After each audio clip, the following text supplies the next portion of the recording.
नमस्कार विद्यार्थियों। आज हम कक्षा 6 की व्याकरण के विषय में अध्ययन करेंगे। सबसे पहले बिंदु है भाषा।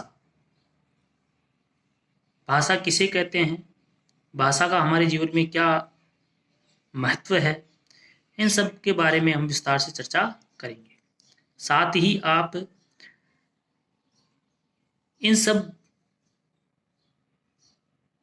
बिंदुओं को अपनी कॉपी में भी उतारेंगे।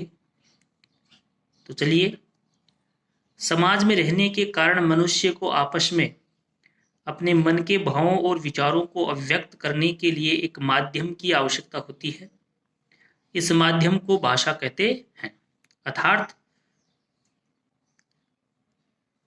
मनुष्य अपने मन या हृदयगत भावों की सार्थक मौखिक अभिव्यक्ति के लिए जिस साधन का उपयोग करता है उसे ही भाषा कहते हैं। सरल शब्दों में कहें तो मनुष्य अपने भावों या विचारों की अभिव्यक्ति जिस साधन द्वारा करता है उसे भाषा कहते हैं। जैसे पालने में लेटा हुआ बच्चा रोकर, मुस्कुराकर, ऊं आ करके अपने मन का भाव प्रकट करता है। इस प्रकार भाषा के दो प्रकार हैं, मौखिक भाषा और लिखित भाषा। अब हम मौखिक भाषा पर बात करते हैं।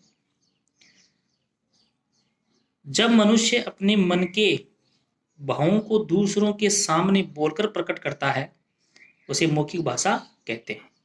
जैसे आप बोलते हैं, आपस में बातचीत करते हैं,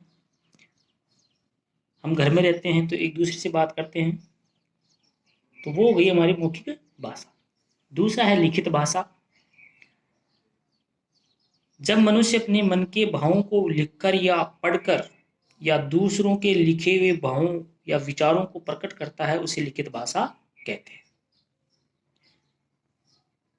दूसरा बिंदु है लिपि। लिपि क्या होती है इसके बारे में जानकारी करते हैं। कुछ बोलते समय हम अपने मुख से ध्वनियों का उच्चारण करते हैं। उन ध्वनियों को लिखने के लिए हर ध्वनि का एक चिन्ह, संकेत निश्चित किया गया है।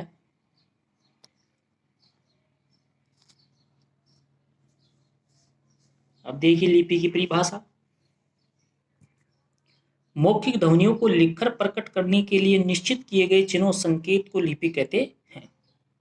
संसार में अनेक भाषाएं बोली जाती हैं, उन सब की अलग अलग लिपियां होती हैं। जैसे हिंदी की देवनागरी, संस्कृत की देवनागरी।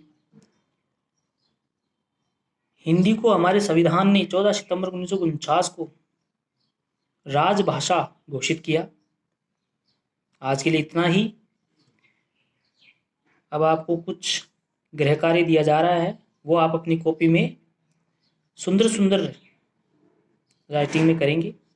पहला क्वेश्चन है भाषा किसे कहते हैं। दूसरा क्वेश्चन है भाषा के कितने भेद माने गए हैं, परिभाषा देकर स्पष्ट करें। और तीसरा है लिपि किसे कहते हैं। धन्यवाद।